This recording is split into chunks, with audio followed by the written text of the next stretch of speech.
Alpha.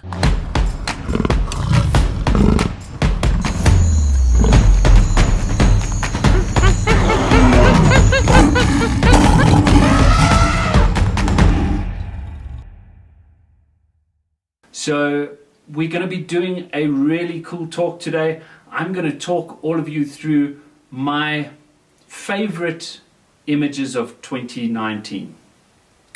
This year hasn't been so productive on the image front, but 2019 was a great year. I did a lot of trips to a lot of cool places, and there were a lot of things that influenced the way I took the photos and what they do. So as an introduction, my name is Richard, if you don't know, Richard de Gouveia, and I'm a Sony ambassador, a professional wildlife photographer, and a private guide. So I do trips all over Africa, and I get to go to some really incredible places. And this offers huge opportunity in terms of capturing images and doing certain things. Now, I've been taking photographs for around 13 years and doing it professionally for around 7. And I absolutely love the challenge of taking photos and getting something new and something different. There's so many images out there that are available and people take all the time, and trying to get something unique and different is a great goal for me.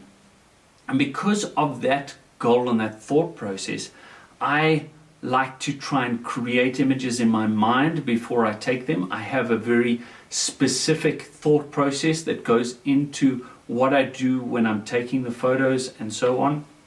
And as a private guide, one of my biggest things is teaching people how to take photographs. So I take a lot of guests out who might be using bridge cameras, point and shoots, even something like an iPhone will do its own thing. But the crux of it is to try and get people to understand what they're doing with the camera. And I'm hoping by going through these images and letting you know the background story, what we were doing, what photos we were taking, what I was thinking when I was doing it, and the settings that I chose in order to capture those images, that you will come off with a better insight. I think the first place to start is talking about images and what goes through my head. I sort of already laid a bit of a foundation for you guys as to that I think a photo through before I take it. And for me, over the 13 years of taking photographs, I have been fortunate enough to live on reserves, to go on safari every day, twice a day, for hundreds of days in a year. So in time, what you end up doing is you end up taking thousands upon thousands upon hundreds of thousands of images. Especially when you're new with a camera, the first thing you do is you pick up and you take lots and lots and lots of photos. And this is a very important part of photography for me. I think the benefit of the digital age of photography is the fact that we have the ability to take all of these photos. It means that our learning curve is far steeper than when we were doing it on film. If you consider when you were shooting on film, you had rolls of 24 to 30 exposures on a roll, which you couldn't see. So you would go out to a reserve somewhere and you would park off and you would take a few photos, you put your camera away, you come back, you've shot 6 rolls of film, you get back home a week later, you then take it to the shop where they're going to develop the photos. They then send them out to you in an order that they weren't in the first place. So unless you were completely meticulous and wrote down what your settings were for each one, you wouldn't understand. And secondly, you couldn't see anything, so you've forgotten what you were thinking and why you were thinking it. With digital photography, we're able to pick up a camera, take the photo, and look at the photo. That is power. It gives us the ability immediately to see and change a composition, to see and change an exposure, or the way the light is working. Remember, photography, and I'm going to drill this through in pretty much all my workshops, because photography is painting with light. And without understanding that you are doing that, you are already at a disadvantage. The biggest bonus that I find at the moment is that now with the new cameras, with the EVF, I'm able to look through the electronic viewfinder, and as I change exposure compensation, it changes what the picture looks like in my eye. So now I don't have to take a photo and review the photo. When I am taking the photo and changing my settings and my exposure in terms of how much light I would like, I can see what the end result is going to be before I take the photo. That takes me one step further in being able to get a photo really quickly. And wildlife is a different genre to portrait photography, to anything other than wildlife, because wildlife does not sit still. It does not obey commands. It doesn't do anything that you ask it to do. Sometimes, as a guide, one of my favorite tricks in the world is to tell guests, oh wait, he's going to go do this. And the leopard turns around and does exactly that. And everyone thinks, oh my goodness, this guy knows it all. But it is about understanding animal behavior. It's about learning about those things. Wildlife photography is not just about taking photos. Because it is a game of chess where you need to outthink and know clairvoyantly what that animal is going to do before it does it. So you can be in the right place at the right time. Consider yourself in Kruger National Park. You drive down the road and there are 30 vehicles because there is a lion sleeping 50 meters off the road, and all you can see is an ear doing this. Twitch, twitch, twitch, twitch, twitch, twitch. And everyone's sitting there waiting to see what's going to happen. So, inside tip. When something, a lion, a leopard, a cheetah, any of the cats and the dogs, hyena and wild dogs, if any of them start to yawn, they're going to move soon. Yawning is a process of getting oxygen to the brain, and that means that they'll start doing something. You'll start seeing them stretching, doing different movements, which will indicate there's possible movement. So now, what is your thought? Are you going to wait for it just to stand up and do something? Or are you going to look around and go, oh, there's a little pond 50 meters up the road and there's no one parked by it? Are you going to take a chance and actually get up and drive and go to the pond and hope? Because your best shot is not going to be shooting between 30 other vehicles. It's going to be when you're on your own and you get that animal moving towards you. You have eye contact. You've thought the thing through. You've got the potential of having a shot where they're drinking or doing something exciting. So, those are the thought processes that have to come through your mind and go through your mind in order to really put yourself in the right place for a wildlife photo. The next thing is having your settings right. And there's certain baseline settings, and in another workshop that we're going to do, another live stream that I'll do in a couple of weeks, we will talk through my settings and how I set my camera up in order to make sure that I'm ready for the shot. So let's dive straight in. We're going to go straight into my first image, and one that I took in the Okavango Delta. A beautiful image of a leopard looking up, and the settings for this image, I took this with my A9 II, incredible camera. What was so fascinating to me when I first got it was I have the A9 and I have the A9 II, and when I got the A9 II, when the stats were released and they said, okay, it's 24 megapixels, and everything sounded very similar. But the moment I got this camera in my hand, everything was different. It was just a different beast completely to the A9. Really, really crisp. And I shot this with my 400mm 2.8, so that's my get up over here. You probably can't see the lens because it's camouflage. Sorry, it's bad jokes, and spent too much time indoors lately. But my shutter speed was 1/250th of a second, so it's really fast. And I chose a really small aperture of f2.8, and my ISO was at 640.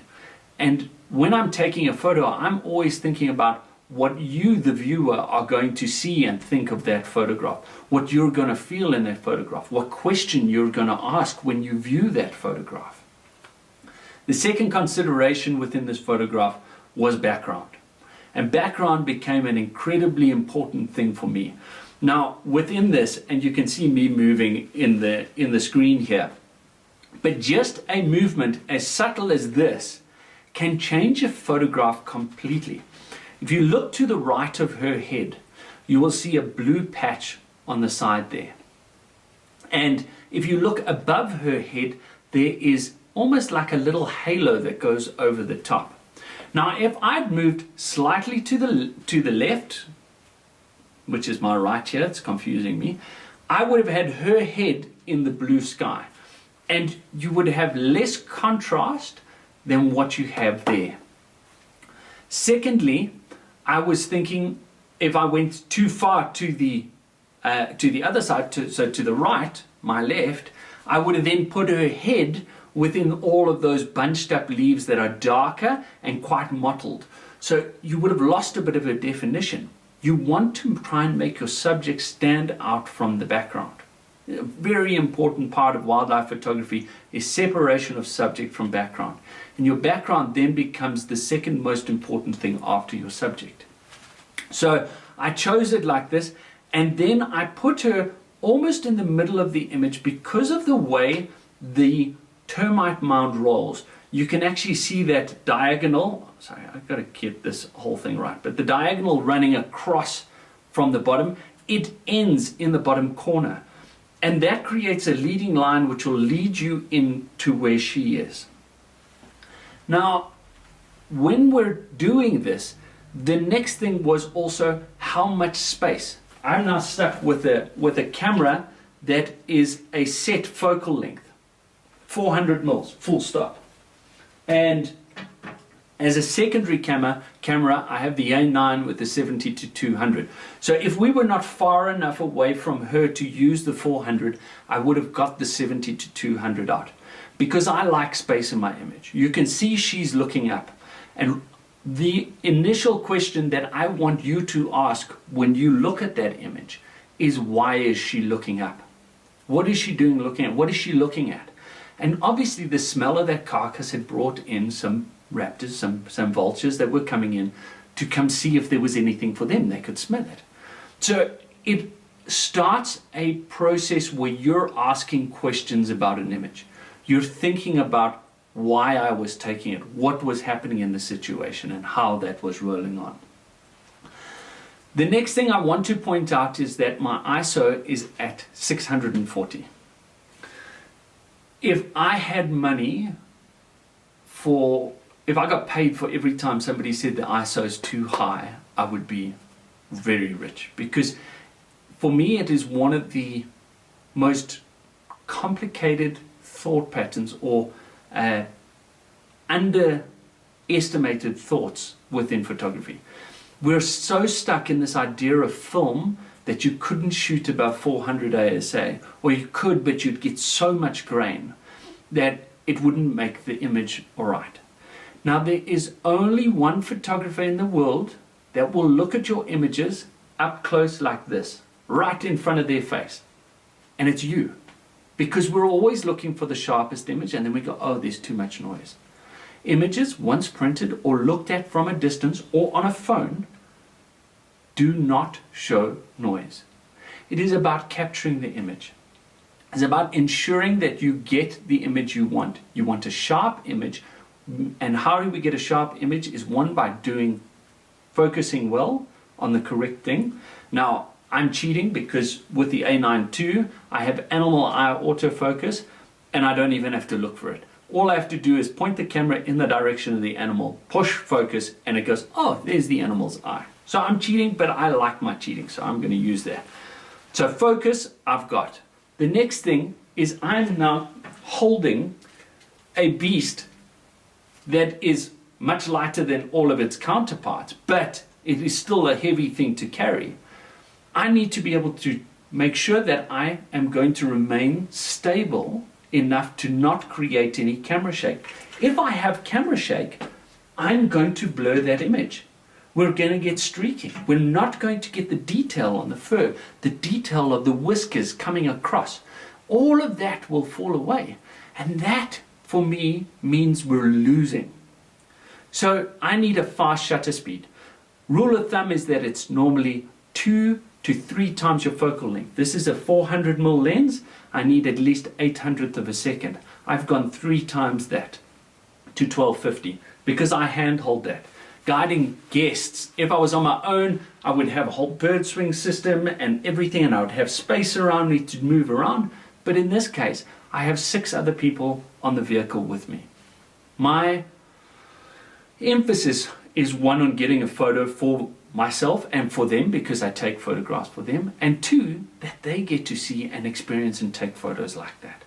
So I can't be sitting with this massive rig around me. I have to work within it. And that's why this 400 works so perfectly, because it's light enough for me to handhold, besides the fact that I might have some good guns to hold it up. But I can handhold it, shoot, put it down, and keep talking and interacting with my guests.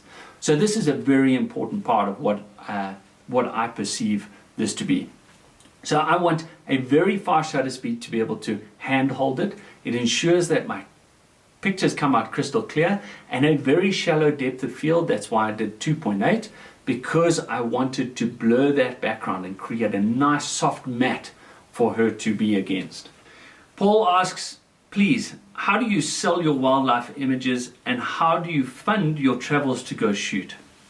All right, so like I said, Paul, my biggest thing is that I do guiding. So I've worked my way through a guiding industry over 13 years, and I now do private guiding, so I don't have to fund my trips. I get paid by guests to go on these trips, to teach them photography and to interact with them and to be out there.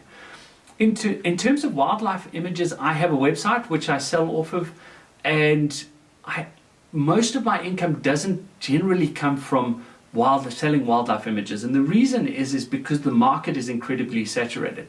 Everyone has the ability to have a camera, and even when people pick up a cell phone to look at that becomes a camera, and people are dying to have their images sold.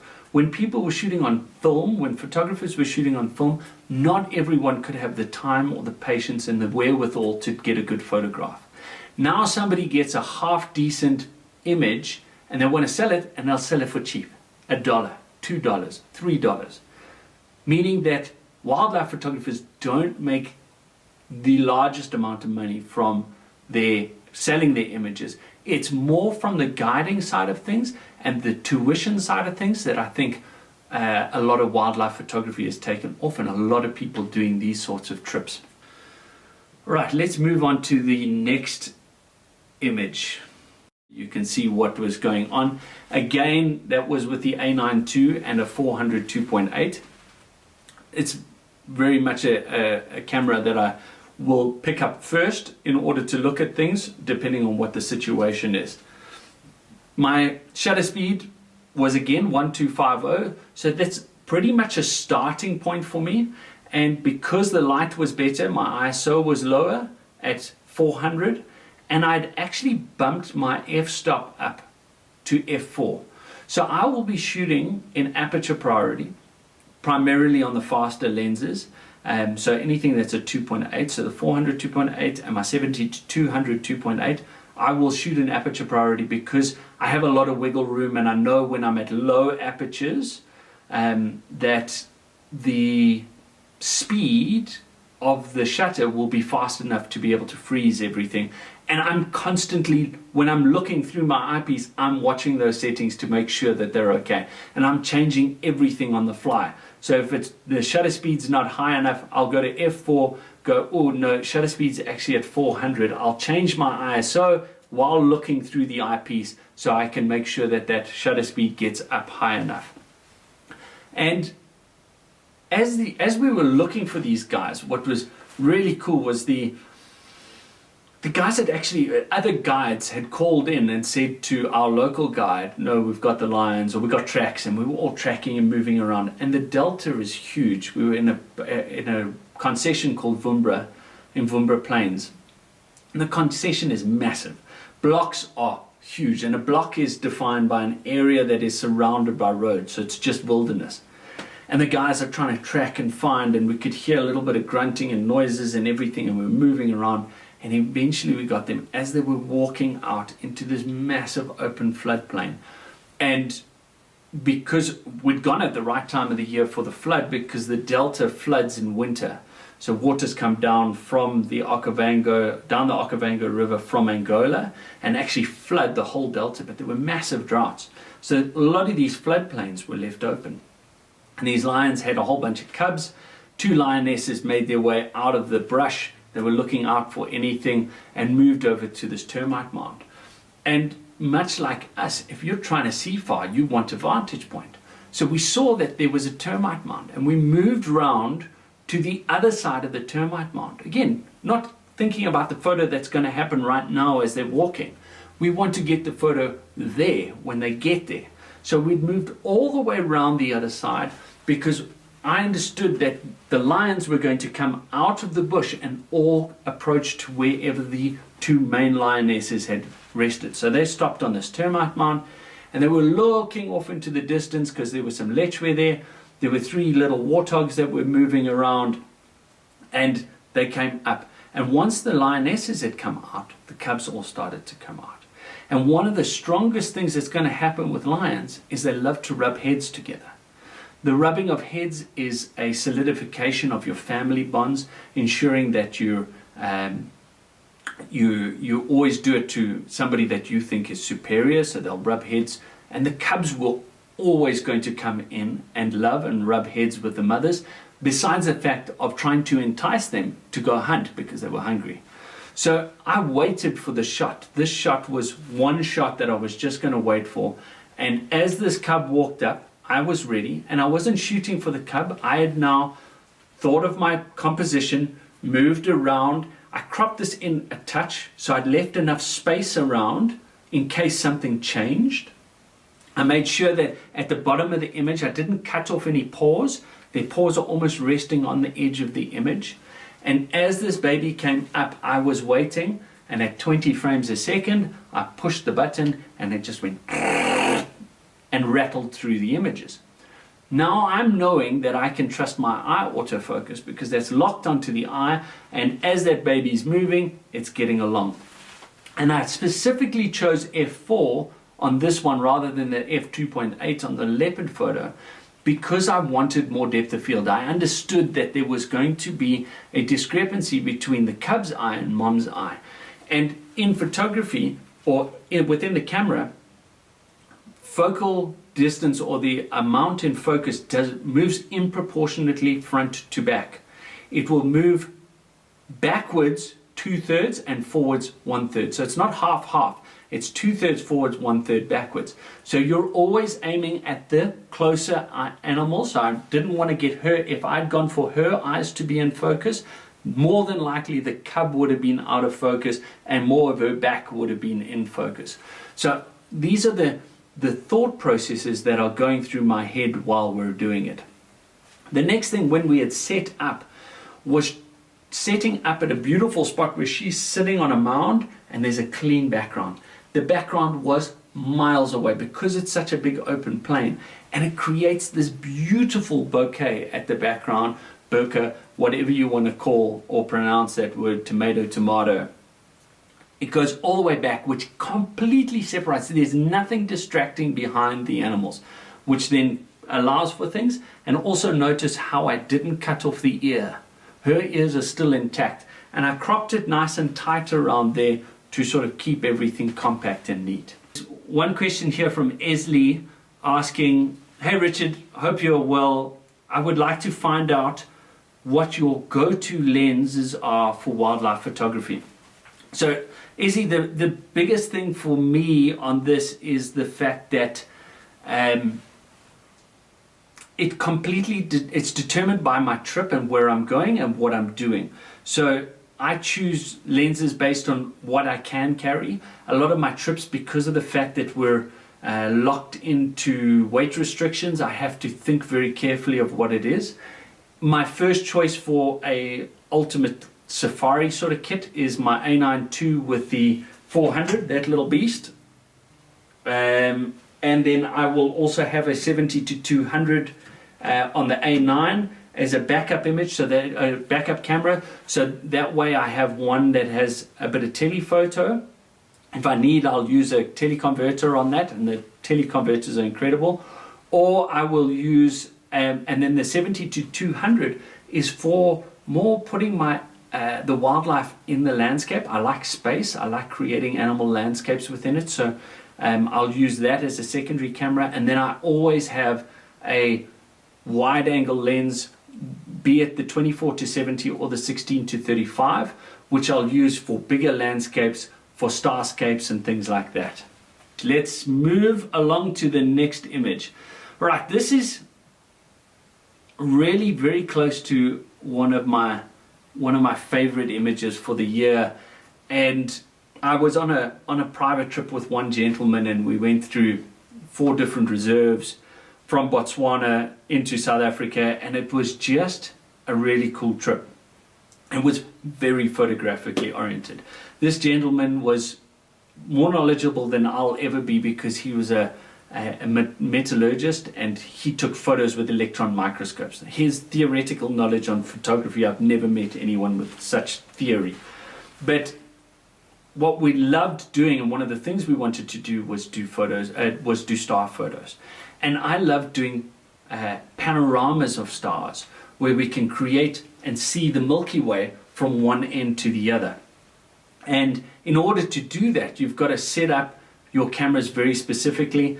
We're always shooting in portrait. So I've said there my orientation was portrait, and it was 5 images that we took next to one another.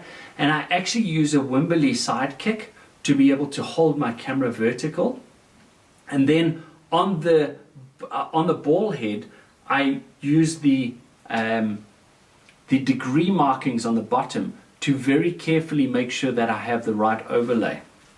So the settings there were 30 seconds exposure, shot in manual, f2.8, obviously wide open, and ISO 3200. And my starting point was on the left of the image, and my focal point to drag you in immediately was the idea of that dead tree that has a big fork in it. And I just love dead trees. There's something really beautiful, artistic about these dead limbs that are all over the place, and especially when you put them silhouetted against a night sky. So my start point was there, and then what you're looking for is about a 50% overlap for each of those images. And you'll click through, and then what you'll do is you'll use I used the bottom base, the angles like I said, and you just turn your tripod head each degree to get the covering, and then you take the 5 images.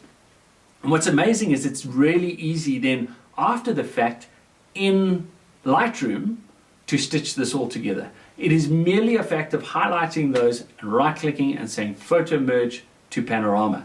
And with the latest technology, it just goes boom, boom, boom, even though there's not a lot to differentiate things. And it puts it all together. One of the things that I love is the light pollution. So if you look on the horizon, you'll see some orange lights, but they really help lift the background and put those trees as silhouettes. The other thing I was looking at when I was taking the image is ensuring that I had as little cover over where one tree wasn't blocking another tree. And the end point, so you're going to start on the left and then roll all the way through to the right, and you'll see the last tree, which is in the distance, which is very brightly lit from an outside community called Mkutlu, and that then fed through, and it creates a nice draw point. You know, you start at one point, end at one point. And I'm always trying to lead the viewer through the image. That's what the idea is, to take who's watching your image and take them on the story, put them in that space. So yeah, I think that's, you can see that I use the A7R III. Again, the choice of camera is because it is a higher megapixel camera.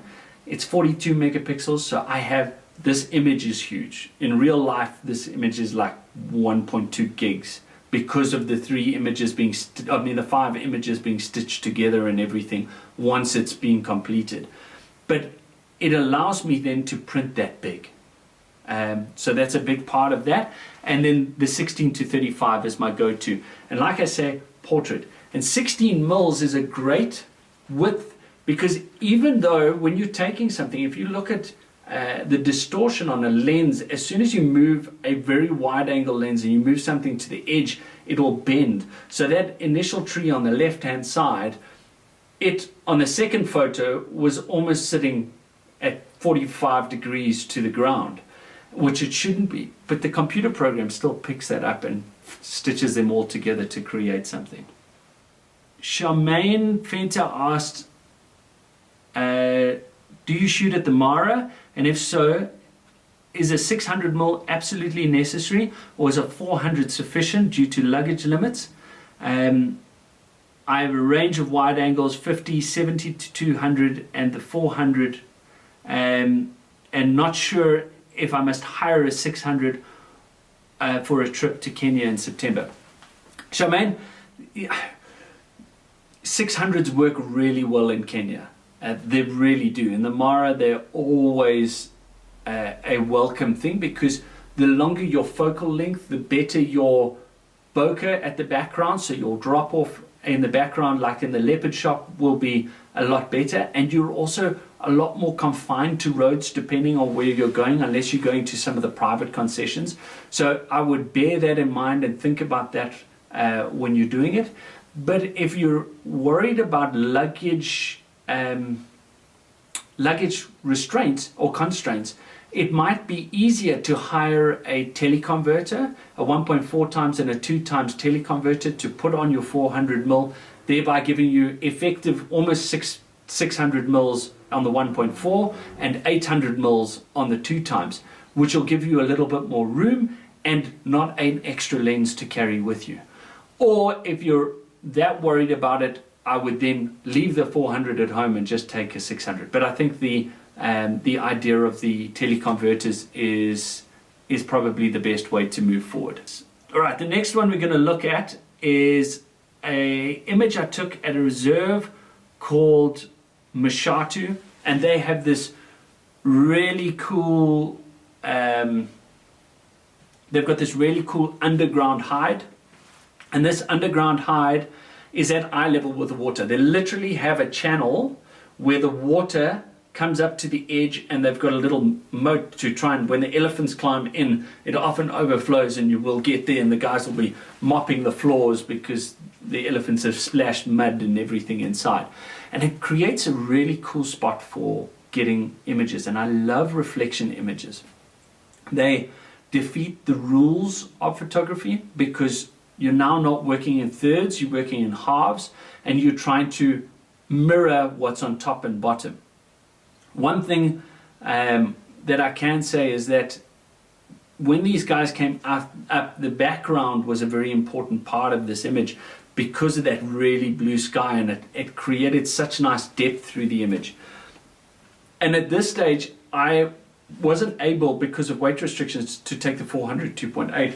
So my next go-to is actually a 100-400, and it's a 4.5 to 5.6 lens. And it is incredibly sharp.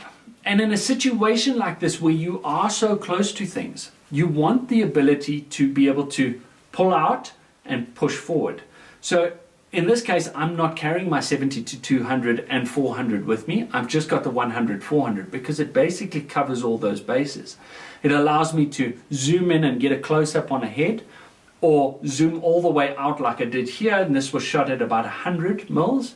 And my aperture was 4.5, so I've still got good depth of field. There isn't a lot to worry about. And where they had placed the hide, see, they were thinking photographically when they put this hide in, was to put the background as far away as possible so you could lose what was in the background. So really beautiful photograph. One thing to remember in photography, and it works in interior design and in many different things, is that our brains like odd numbers more than they like even numbers. So there are 7 zebra in there. 7's a very lucky number. I love the fact that the little one is a little bit more cautious than the older ones in the front. All of the others are sort of paying attention, but you can see all ears are facing forward towards us. So all the attention is on us, drinking and on us and shy, and you can see how that all plays across that image. And so it's one of the reasons why I really like that. Shutter speed I had very high, and I've tried to keep it there because it's more about what's going to happen. So while I'm taking this, there's a very good opportunity or very good chance that something might spook them. Something could walk out, something could run out. One of the guests might cough inside this blind, inside this hide, and they all get spooked and then kick up. And I want to be at the fastest shutter speed possible, so if that kick up occurs, that I can get all the water droplets flying and the action that is in that within that space. And I've left enough room top and bottom just in case that sort of thing happens, and to buffer the image on either side. The next one we're going to look at, it is just an image that I love. I absolutely love this image. And again, on that private safari with the one gentleman, we had gone through to the Okavango Delta, and while we were in the Delta, because of this drought that I was referring to that happened last year, there were a lot of fires. And the day we arrived, a fire started. I could just see a little pillar of smoke starting to rise as we were leaving the airstrip on day one. And by day 2, the fire was immense. By day 3, I was moved from one room to another because the fire had come so close, and I was in the guide rooms that they had to move me into one of the suites. Oh no. But it was real. I mean, it was just this, you can't breathe, you can't sleep at night because all the smoke is there. And it's kind of uncomfortable, but at the same time, the effect that it had on the photography was monumental. If you look carefully, you'll see the kudu walking along the bottom there. And the smoke in the mornings created this really blue light that was coming through, and we had this beautiful warming orange glow from above. And what you've got to remember in photography is color tells story, warmth tells story. If a photo is blue, it makes you feel cold. If a photo is warm and orange and yellow, it gives you the sense of warmth. And in this photo, I just love the idea that the cold is being overtaken by this warmth that's coming from the rising sun. The other thing is, back to odd numbers, there are 3 trees in the background behind it, and I've got that kudu as a subject moving through. And I said to you how I like space around an image. So while we were driving along, I had the 100-400, I hadn't received my 400 2.8 yet, shooting with the A9, and I went all the way out to 100 to give that landscape effect, and make sure that I had enough space at the bottom. So you've got 1/3 at the bottom for the ground, and then 2/3 at the top for the sky. And that's the way I'm sort of trying to balance the image, and then have you follow the image from left to right all the way through. And I just love the crispness of that. Because it was so early, and because of the light, we were at 1/125th. Sorry, I wasn't at 100 mils. I was actually at 400, so it was quite a long way away. And I was at 125th of a second, so it was really slow. But because of the image stabilization, the in-body image stabilization within these cameras, I was able to handhold at 1/25th of a second at 400 mils. So it helps having the stabilization and the new technology to be able to capture these images and take things. So I love the space of that. That big, as a big picture, as a big blown up image, is just the most beautiful thing to look at. Sometimes on a small screen, the kudu gets lost and you lose the sense of space.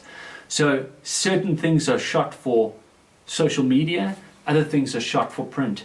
And this is definitely one that is a print-worthy image. Rather than an up-close of a kudu's face or something, it shows animal in space. Remember, how are you going to differentiate the fact that you were taking that photo in the wild versus in a zoo? Because with a big zoom, I can take a photo of a leopard in a zoo, and it'll look exactly like it does when I take it that close up in the wild. So I'm putting space around animals and around things gives us the space to move around and think about things.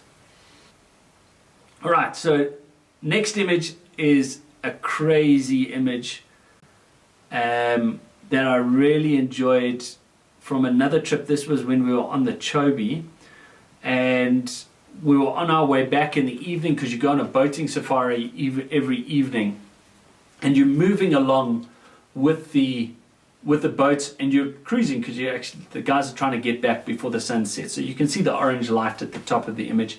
This was a cormorant that was flying along, and I wanted to create something that wasn't, again, I'm always after an image that is different from something somebody else has taken. And I love layers. I love the rule of thirds, and I love building these things through and giving you something to look at. So what we did here was I used the boat, one, because the boat's moving at almost the same pace as the bird, which allows me to get focus on the bird and move along.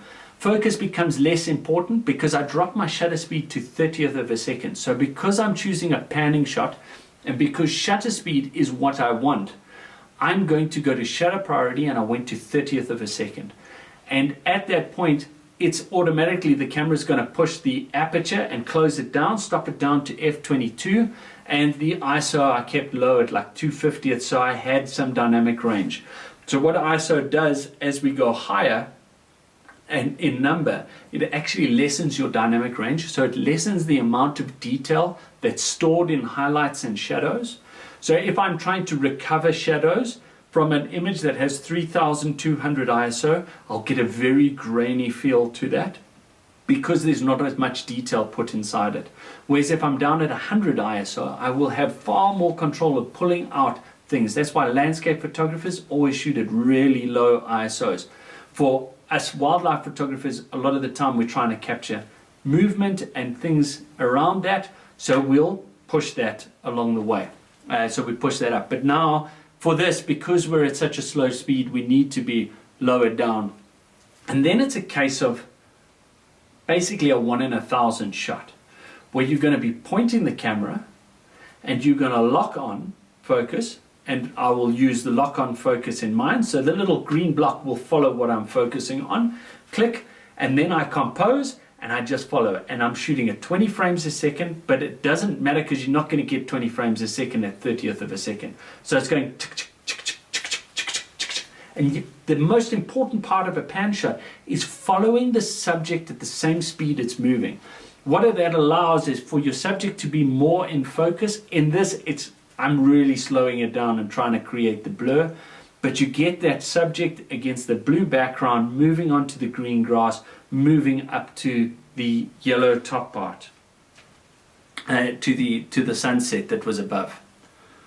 Let's see if there are any questions. If anyone's got any questions, please just type them in there. Nothing so far. So yeah, that's again, that was the A9 on the 400 2.8, and even with that weight of a big camera or big lens, because of the way they built the lens and the balance of the lens, it makes it very easy to handhold and move in those quick movements. I love this little chimp. So in this sighting, we were in the jungles in Uganda. I just received the 400 2.8, so it was the perfect opportunity to try it out, because when you're in the jungles, you are effectively in the dark. And remember what I said right in the beginning, photography is painting with light. Painting with light. And when you have very little light, it's very difficult to come out with something really good. So 70-200 is my go-to lens for that specific trip, because you're in the forest and we get quite close to things. It's a nice way to do things. But I've done the gorillas now 52 times. I've tracked with the gorillas, and I've done the chimps about 27 times, 28 times. So I've done this a few times with a 70-200, and it was just so exciting. I got this new lens. It's time to put it to the test, especially in the dark. So we went missioning through, and in the Kabali forests, it's really beautiful. You have these incredible rainforests around you, and you're walking through, and you can just hear the chimps. Ooh, ooh, ooh, ooh, and they go nuts inside there, and it echoes through. It's just wild. The chimps are just an absolute entertainment. And while we're in there, the idea of bringing the 400 with was to get a different type of photo. So having a different lens is not only beneficial because it gets you closer to things, but it changes the images. Your background bokeh changes, your framing changes, your focus becomes more on portraits and things when I've got such a long lens. And on this specific journey, we were really lucky because for the most part, if you see them on the ground, which is a 50-50, maybe a 40-60% chance of seeing them on the ground and getting really close to them, so it's a pretty good chance. We do 2 treks because of that, so that we make sure that there's an opportunity to get them in a good spot, not breaking your neck looking up at the sky. But the babies and the females never come down. And this female came down with her little one and spent some time with us. It was all of about 3 minutes. But it is a mind-blowing experience to see this little guy, and he was playing around behind his mom. He walked behind this massive fig tree. She walked behind the fig tree, the baby riding on the back. And she came around the corner, so I ducked around the other side of the fig tree so that I can be sort of face to face, not without blocking her view or her path, because we're not trying to change the behavior of the animals, especially when it's a female who is 99% sure she's going to be very, very skittish because they're never on the ground with us. And this little baby started playing with this branch and sticking its head out and watching us and looking up into the sky. And when you're shooting in a dark environment like a forest, the big thing is waiting for them to look up. Because what that does is it gets the glint of light from the forest top and brings it down and bounces off their eyes. So you get that eye really popping off of there. I've left her head slightly in the top right-hand corner so that you understand that the baby is riding on mom. The mom's not the focus. I don't want mom to be a focus. And you can see I'm shooting through a lot of trees. Now, in a jungle or in a dense environment, that is an important, it is going to happen. A lot of people get frustrated by it. I love it.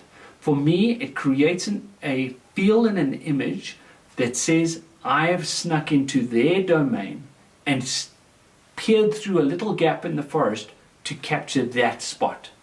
And that's the feeling I want. The other thing is we're always talking about rule of thirds and breaking the image up into thirds and having power spots where the thirds cut. This guy's pretty much in the middle. She's the buffer for the image, for the one end of the image.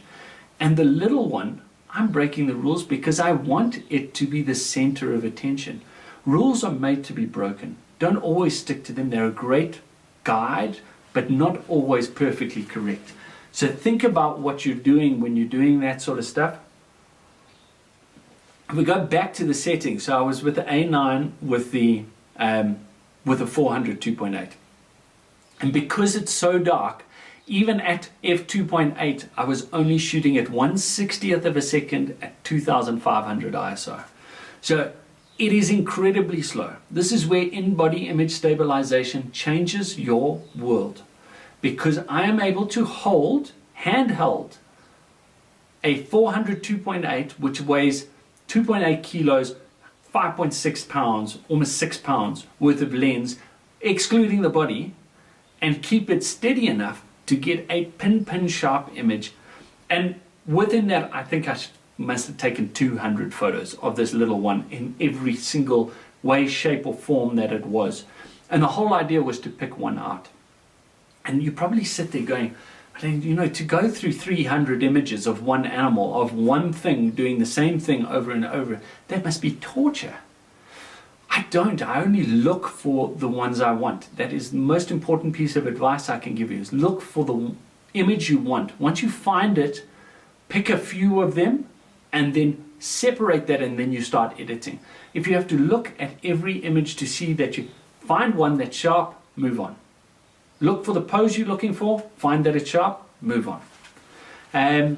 So again, I'm showing you that the high ISO side of this is really not an issue. 2500 ISO. If you can spot any grain on that, please tell me. So Mo was asking, is there any shutter speed role for planning shots? Which shutter speed would you recommend, or is dependent on the situation? So we're talking about the bird in motion photo here. Mo, the most important part of panning shots is shutter speed, and it is very dependent on how fast something is moving. If something is walking, you need a very slow shutter speed. If something is running, so if I'm trying to pan a tortoise, I'm going to need a very slow shutter speed and a very steady hand, because you don't have the ability to just flat motion across like that. If something's moving a little faster and going, you would have a higher shutter speed, and something like a cheetah, you're probably shooting at 200th of a second. So it plays a massive role in what you're doing and why you're shooting it. So think about that the next time you're doing that, those things. It's funny that the ones I've chosen for these things are very much, like you say, centered. I mean, even the kudu was centered. There were a lot of things that were centered through the way. I like off to the side a lot, and it's just a function of what I've chosen for this year. Maybe it's because I've taken so many dramatic images of things moving through photos, and I want the movement through a photo, that this year or with these images I was just enjoying something a little different to sticking to the rule of thirds and sticking one thing on the right or one thing on the left. So it's about growth, and just your feel of creativity changes over time, and what you like and what you dislike changes over time too. There's another question from Alex. Will a lens adapter restrict autofocus functions? For the most part, as I've experienced through photography, yes. With the Sonys, no. It is unbelievable how quickly they focus with the teleconverters on, and they are pin sharp. They don't change your image quality. They've been built to such specific specifications. They are just amazing. So no, they won't change a lot. The zebra photo, Lars asks, did you focus in manual or auto, and what was your focus point? All right, so I'm just going to jump back to that image so we can have a look at that quickly. My focus point was the middle one, because all of them were pretty much in a straight line, and the furthest away one was the one on the far right of the image. And I will not focus in manual unless it is impossible for me to use autofocus. The reason is I find that I've spent a lot of money on cameras, and they promote that they do a good job. I'm going to use the money I spent on that good job. Autofocus is going to be better than my manual focus. It's going to be faster, and with the eye autofocus within these cameras, it finds it every single time. Even if at this distance I'm not getting eye autofocus, it has lock-on tracking. So I can put my focus point on something, lock it on, and recompose as I like to get my composition just right. So manual focus I'll more use for macro photography, is a far better function for macro photography because you're dealing with such a small focal distance, but for the most part that's what we're going to use for that. Let's move on to the next image. So I think hands down this is my favorite image of the year. In August last year that we went up to the Gorillas on one of my 5 trips there, and we went in, and I went to a family the first day, and the local guides had told me there's a 3-day-old baby with one of the mothers. And that obviously piques everyone's excitement. But like us, gorillas are shy creatures. They're private. And when we got in there, the guides let me, because I've been there so many times, let me move around to see what we could do. But she was having none of it. Every time I got close to her, she would turn and hide the baby, and I would move into another spot, and she just wasn't having it. So we left her alone and gave her the time to do her thing. And that day we actually didn't get any spectacular photos. We had an incredible experience, but it wasn't photographically the strongest trip. And the next day we needed to go the group gets split because you can only have a maximum of 8, and the group size was 10, and there were 10 people, so I could only have 8 in one and 4 and 3 in the other.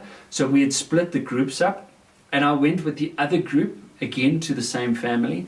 And when we had heard about this baby, the thought process in my mind was to try and humanize, to anthropomorphize, to show the connection between us and them and their love for their little ones like we have.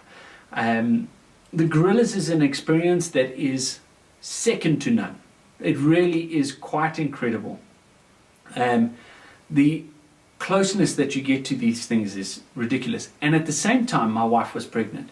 So I was almost putting my emotions of knowing how my wife was going to be with my newborn son when he was born. And when we went in the second day, they had settled in this open area of this basically celery and some stinging nettles. So you've got to watch where you step and you sit. And we sat around, and one of the guides, as I walked up to him, we were trying to get a position, and she was sitting with her back towards us, but maybe 4 meters away from us. So she was really, really close to us. Spoke to one of the guides, and the guide said to me, "Richard, you go in there and go in front." I said, "Listen, but I can't go in front of the guests. The guests these guys have paid for me to be here. They're paid to be here. They must go first." He said, "No, she knows you. She will be okay with you going, and once you're in there, you'll be able to call the other guys in." And this guy called it 100%. She let me sit 2.5 meters from her. My 400 2.8 was on my side, and I never even picked it up because it wouldn't focus. It was too close. So the 70 to 200 came out. And when I was taking this, because I had it on the A7R3, one of the biggest things was again trying to get this depth of field. You're so close to something, you want to increase, because I wanted to capture that love of the mother and her face and her watching everyone as she just cuddled her baby. So I needed fast shutter speed to freeze the action. I needed a depth of field, so I went to 4.5 to get more depth of field, and I needed to bump the ISO up to make sure that I didn't have too slow a shutter speed, because I didn't want to miss the shot. So that was an important part. The other thing in the post-production of this image is at the bottom of the image, you will see it's very dark, and I've actually graduated the bottom so that you lose her arm and get pulled straight towards her face and the baby's ear, and you can see that connection. So bright areas pull us in, and dark areas tend to push us away.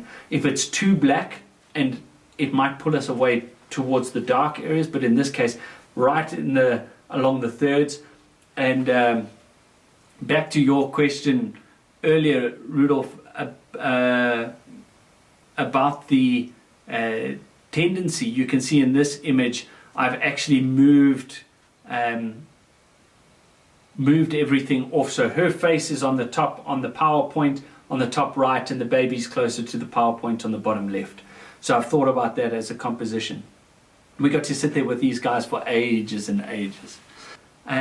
Charmaine asks, are you using back button focus? There is so much conflicting info out there about this, some for it, some against it. All right, so I'm very much about back button focus. I used to do front button focus, but the reason why I choose it, and there's no wrong answer in this, if you like your front using your shutter focus, that's cool. I like back button focus specifically because it allows me to have two focusing modes in one. So we have AFS, which is a single point, static, it measures your focal distance 1, or AFC, which is continuous autofocus, which will keep refocusing. Now in the A9 II and the A9, it is refocusing 60 times in a second. 60 times. So if the animal moving towards me or away from me to the left or to the right, it's refocusing. But if something is static, I don't want to now have to take a focus and move my focus point to the one side. So I like back button focus because if it's a static subject and I want to recompose, I can lock on focus, let go, and that will then have measured it once, it will not refocus. I can push the shutter 1,000,000 times, it will not refocus. And if it starts to move, all I have to do is hold the back button focus. That being said, with the new lock-on technology with these cameras, you probably could just get away with front button focus, because once you've locked onto that subject, you can recompose and the block will pull over. There's 693 focus points over that whole screen, so there's a lot of space to work around. So I would definitely think about that. Next photo we're going to look at is a fantastic lion, and we were at the end of our trip. We had seen incredible lions, except male lions. And we were in the Delta, and it was the last morning, and we were going to be flying to Namibia that morning. And while our pilot was getting our plane ready, he went off early, and we were going to do a mokoro. So mokoro is a dugout canoe that they use in Botswana.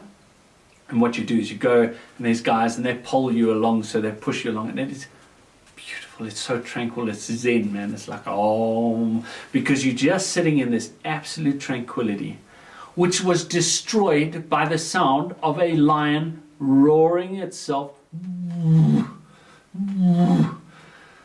And all I got from the one of the guests, she spun around and looked at me with this look of, what are we still doing in these boats?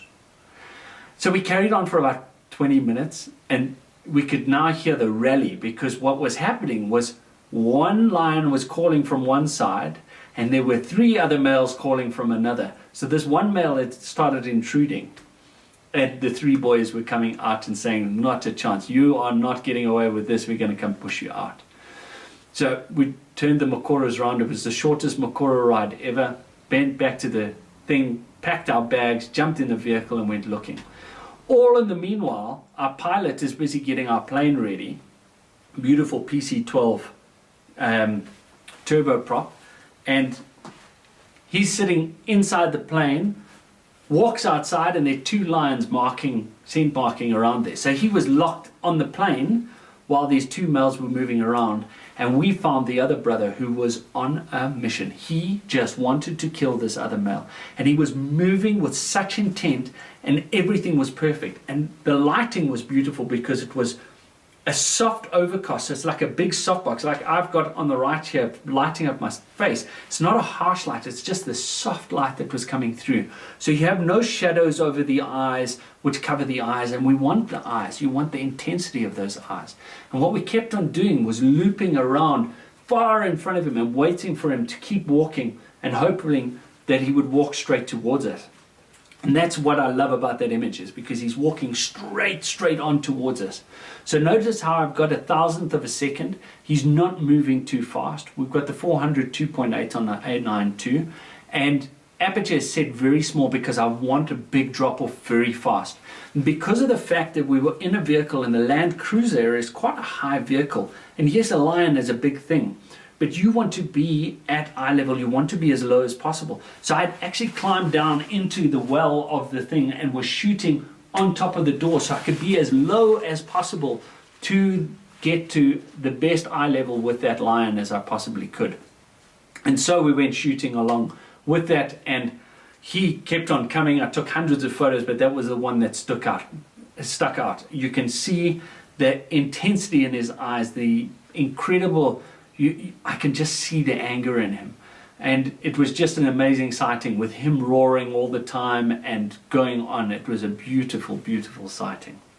So, man, I love the question. Do you talk to the animals? I do, and I think people must think I'm nuts. Do you talk to the mother gorilla to keep her calm? I've honestly found that a calming voice makes a big difference to an animal. When I'm photographing them, or when I was walking into the gorilla mother, for example, I was talking the whole time, so there's no element of surprise. I'm not talking to her, but I'm talking so that she can hear I'm coming closer, because she's not paying attention to me. And the last thing I want is getting close to her and then suddenly making a noise and her getting a fright and scaring her off. Because the whole point of wildlife and being in a wildlife situation is to not alter the behavior of the animal that you're photographing or you're in tune with. So you really want to watch the distance. I've used talking a lot when being charged by elephants, lions, leopards, buffalo, rhino, because words and strength in words and our tone of voice makes a big difference to how they perceive you.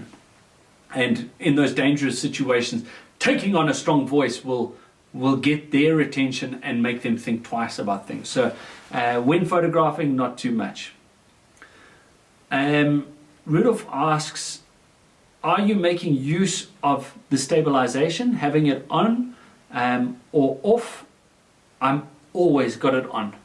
With wildlife photography, because we're using our shutter speed, we've got often slower shutter speeds, because the best time to shoot is morning and dusk and dawn. So you've got low light, but it's beautiful light. So you're shooting at slow shutter speeds. And if the camera's going to give me some help, I'm going to take it. So with the IBIS, with the in-body image stabilization, it gives you 4.5 stops. So effectively, shooting at 1/50th of a second is like shooting at 1,000th of a second. So it makes the world of difference to being able to keep stable and get the sharpest shots. So very important. Mike asked, you touched on this with the gorilla image. How do you balance your personal photography on the trip with the needs of your guests? The balance is skewed. The guests come first. They're the ones that are giving me the privilege of being there. They're the ones that I wish to teach to get these images. So it is very, very, very important to me that they get the image and I don't. If I'm lucky enough to be in the position where they can take the image and I can at the same time, we will make that plan. And I always share my images with the guests to ensure that they don't feel like they lost out on something. A lot of my guests on non-photographic trips, not photographers. So they love the fact that I'm taking the images, and they'll often say, no, Richard, come sit in front here because we want you to get the image for us. We can see it nicely from here. So it is very much a balance between those and making sure that you find the happiness in between. But guests come first all the time, Mike, all the time. Okay, let's move on to the last of my images and then we'll cut for some more questions. And yeah. Right, so I left this one for last because this was again at the hide in Mashatu, where you're at the sunken hide, so you can see we're at water level with these things. And very often in photography we want to create borders or boundaries around images that create beauty, and this was just an image that I really loved. And as these two little babies were playing and one moved off to the side, I just got a glimpse of it between the legs of its mother at the back there and started to dust bathe. So I moved in position, and again, because I had the 100-400, it allowed me some variability in being able to zoom in or out. It was taken at 250 mils with the A9 on 100-400. And I had a very high shutter speed. I was up to 3,200 because there was a baby. These two youngsters were actually having a little tussle at the time, and I wanted to make sure that I could freeze whatever was going. So it worked out perfectly for this, and then once it got into that position, I just rattled off with the shutter. Fast as I could, 20 frames a second, and I'll filter out. So I ignored all the other images on either side of that and looked for the one spray and looked between the sprays, which was the most attractive, and so it went. But I love the idea of the window, a window into the world, and it gives you some depth and some feeling to it. Yeah, so ISO went high because obviously we were shooting, even though it was a sunny day, we were shooting at high shutter speed, so 640 is not the worst time that we could have on that. So Alex asks, hey, I haven't got a Sony yet, but I'm saving to convert. I already have a 600mm, but would need the adapter. Do you perhaps know if that would decrease the function? So It's completely usable on the Sony systems. Once you put the Metabones adapters on, they work perfectly, but your focus will not be as good as putting a Sony on a Sony. The reason is I'm bilingual. I speak English and Afrikaans. When I'm speaking English to somebody, it's very easy for me to translate, but my brain thinks in English. So when I start speaking in Afrikaans, I need to translate from English to Afrikaans, and when they're talking to me, I have to go from Afrikaans to English. It is the same with the camera body. As soon as you attach a different manufacturer's lens, it needs to decode things. So your general work of the eye autofocus won't work with the other lenses, but your lock-on focus will work. But as you start getting further away from the middle, it starts losing that ability because it's not built around the same thing. Justin said, what lens should I be looking at next? Justin, I think the best lens in terms of wildlife photography for somebody starting out, there are two lenses that you could go with. One is the 100-400, which is a mind-blowing lens, absolutely mind-blowing. It focuses at really close, so 1 meter, so you can do a lot of macro photography with it, as well as long-distance wildlife photography, so it gives you a lot of different options. And then there's the 200-600, which is also an incredible lens. And on your A7 II, you'll really get a lot of use both ways through all of that. So it's going to be a toss-up. It's really got to do with price point. What I would suggest again is renting the lens and then moving on and choosing which one you're going to buy. And if a special need arises where you're going on a big trip, say to the Delta or to Kenya or something like that, that you rent a lens, a 600 or 400, things like that. Alex asks, how did I start out as a wildlife photographer / a guide? Alex, I started out as a guide first and a photographer second. I left the corporate world to pursue my passion, which was wildlife, and I did an incredible course through a company called Bushwise, and it was a 6-month live-in course, and we had a party, and it was just amazing. But it was a big game-changing decision. And in the process, I'd bought a DSLR before I had started the guiding, and I enjoyed the photography and thought that this would be nice. And when I started guiding, it sort of went hand in hand. There was no separation between the guiding and the photography. The only thing was the aspect of making sure that you don't do your photography before the guest. The guest always comes first. And so that as I got deeper into guiding, the photography grew.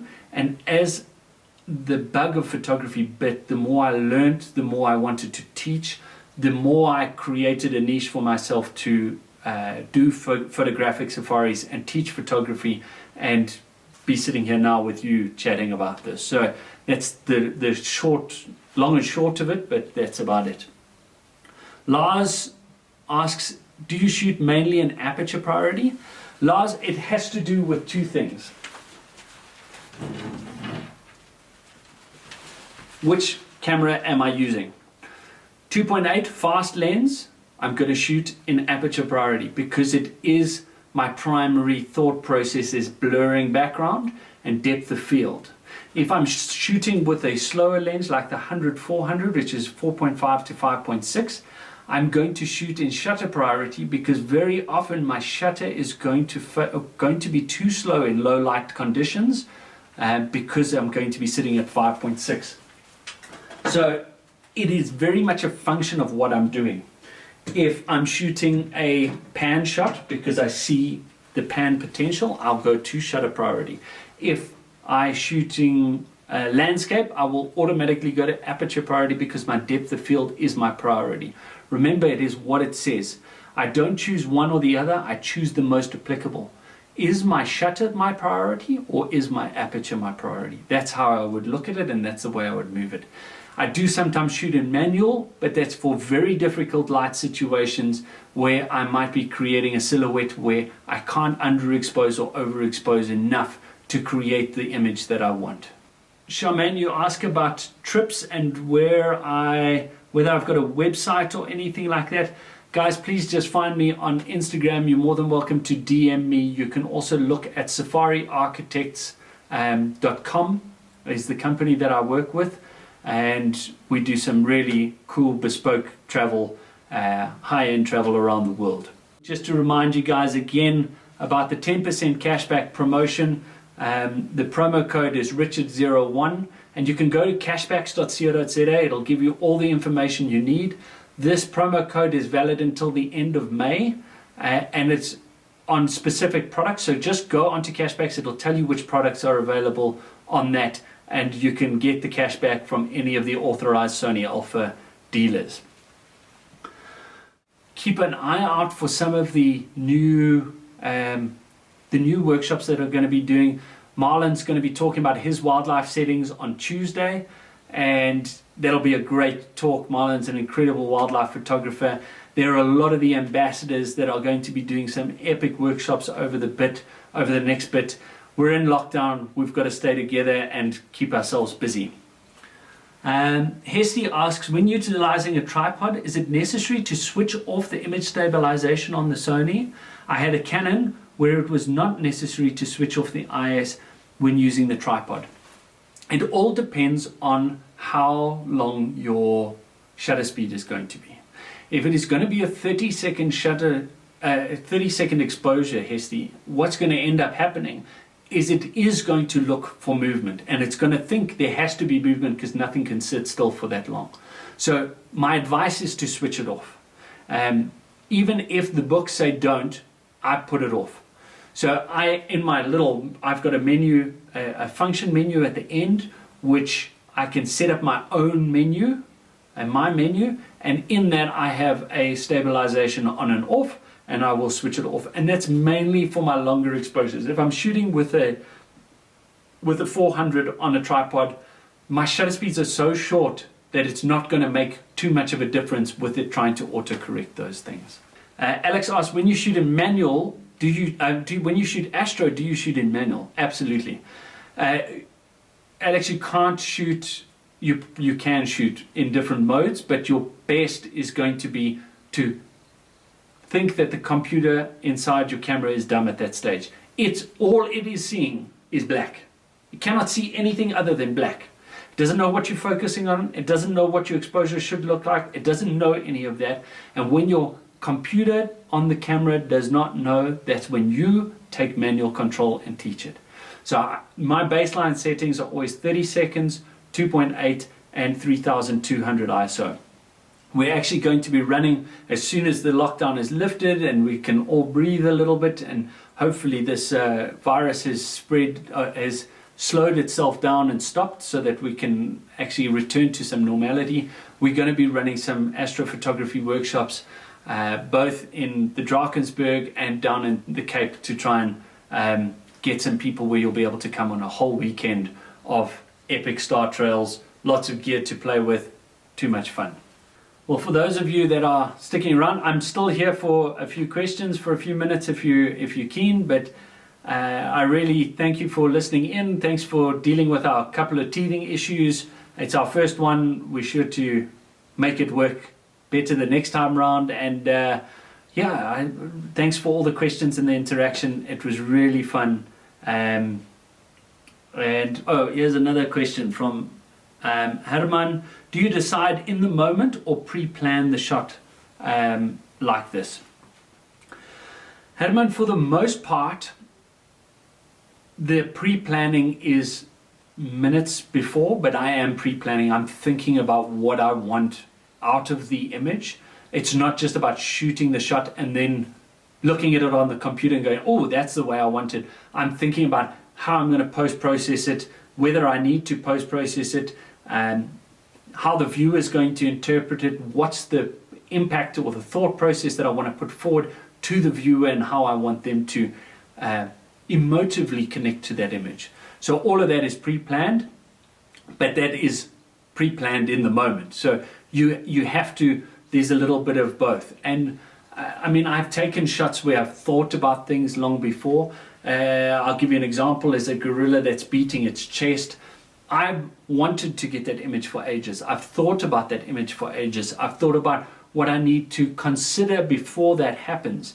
And it happened the year before last, where the gorilla came running out and was chest beating, but there were so many things that I had already processed in previous thoughts that got me to, okay, that's the image that I want. I've got to be ready for that when that happens. Because what a gorilla does when it's about to do its chest pump, it goes woof, woof, woof, woof, woof, woof, woof, because it's actually pumping air into the chest. And when it does this, it goes, it does these popping noises from these air sacs that it's just filled up doing that. Drian, you were asking your internet cut out with the image stabilization. With astrophotos and longer exposures like that, I will switch my image stabilization off. Even if it says that it's okay, I prefer to make sure that my tripod is doing the work and the camera's not thinking too much.